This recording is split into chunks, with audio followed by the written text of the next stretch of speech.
आयसवली ते खान आहे मध्ये, आपल्याला बांधावरच जावं लागेल. नाही शेत बघू.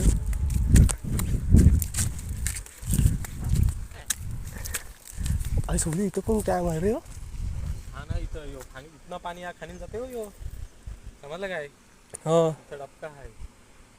म्हणजे शेवचल वर शेवचल आपण बघून येतो. झरणा तर वरतीच आहे. हा? इथं काही झरणा असेल. तो का इथं सुद्धा आहे. एकच जावं लागेल आपल्याला रस्ता. इथनं जावं लागेल असा. चल ना बांधावरशी जाऊ. तर चिखलांची गेलो असतो, चपला हातान घे. चप्पल घ्यावं. इथं ठेवायची टी शर्ट इथं ठेव. हा राहू दे टी शर्ट इथं. ठेवतो चप्पल पण ठेवतो.